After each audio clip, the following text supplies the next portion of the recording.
If you have melasma, you are not a healthy person. If you have any skin concern, melasma, acne, psoriasis, rosacea, dermatitis, you are not a healthy person. Hi, dermatologist here. The person speaking in that video is an esthetician, so I don't know if she really has the credentials to be saying who's healthy or not. Especially since melasma is a medical diagnosis, so it's not really her place to be passing judgment. Just because somebody has a chronic skin condition, I don't know if I would say that they're like not healthy. Healthy is kind of an arbitrary term.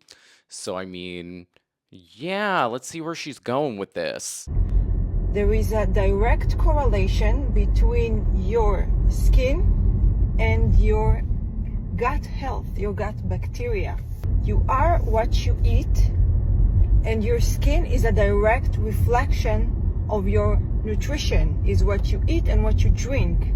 In general, what you consume. My BS meter already off the charts. There is some evidence about gut dysbiosis in people who have chronic inflammatory conditions of the skin. That said, there's some flaws with that data, especially when you're trying to suss out like any sort of causative relationship.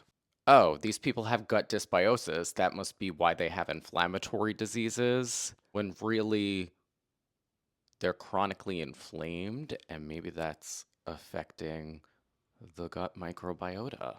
Have you ever asked yourself that? I don't know if I'd automatically expect her to have the best judgment, seeing as she's staring at her phone and giving a whole speech while driving. But I digress. People love to be like, oh, you are what you eat, you did it. I mean, this is all kind of victim blaming.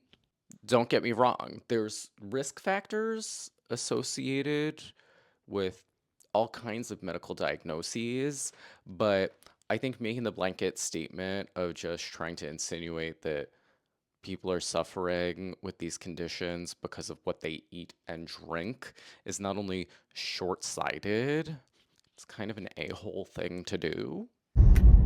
Our skin is our biggest organ. It's an exit organ, which means that it's detoxifying. It's supposed to get rid of all the toxic in the body. That's why, for example, it's important to sweat. So when you use a deodorant that it's not natural and it's blocking your sweat, you are damaging your health.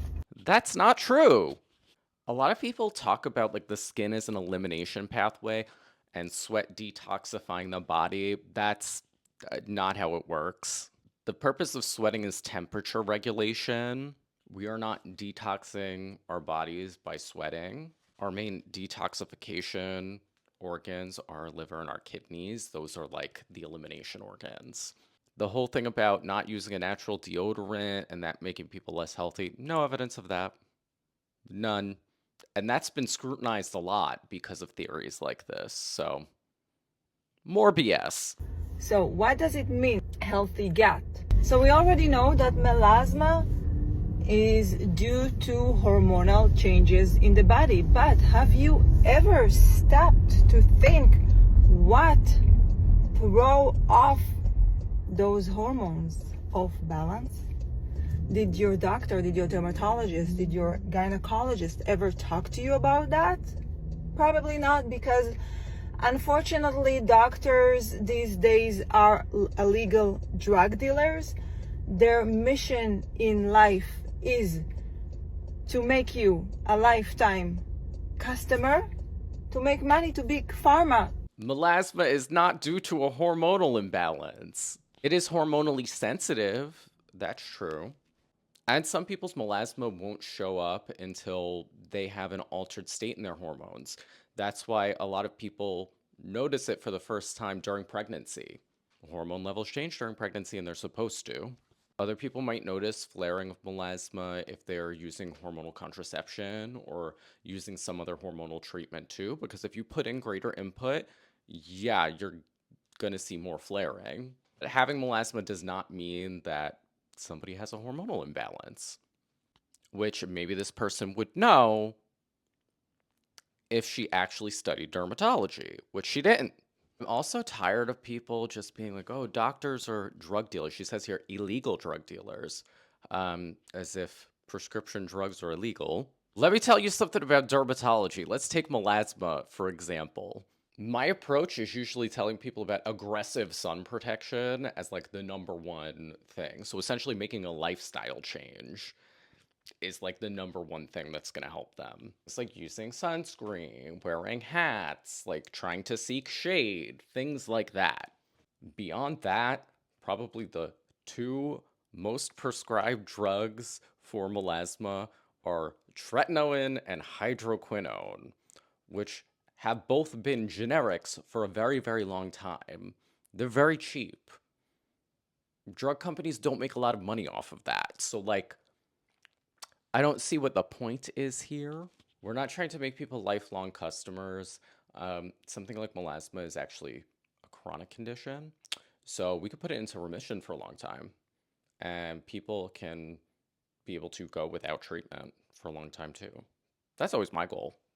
They only know how to put a bandage on the symptom, and melasma is a symptom. Acne is a symptom. Rosacea is a symptom. Psoriasis is a symptom that no skincare, no prescribed cream or pill can cure. All of these things are symptoms of what? Show me. Show me one person that you've cured of acne, psoriasis, melasma. Show me, a wise one. I bet she can't. You know, I react to these videos to just kind of like use them to teach. I know that people are like inundated with these kinds of messages and they can be really convincing just because people are looking for something to help them. A lot of these chronic conditions can be very debilitating. That's part of the reason why I became a dermatologist, was to help people with that. But it's just like, not everything's a conspiracy. If all I was trying to do was make money, I would have gone into finance or something. Like, I wouldn't have had to be in school for all that time. I wouldn't have to go into all that debt. I'd definitely be rich now. Like, it is 2025. We are no longer listing people who are not qualified to talk about what they're talking about. This person has no qualifications. God! And yet we'll so confidently get up here and spew misinformation based on nothing. Yeah, as always, don't believe everything you hear on social media.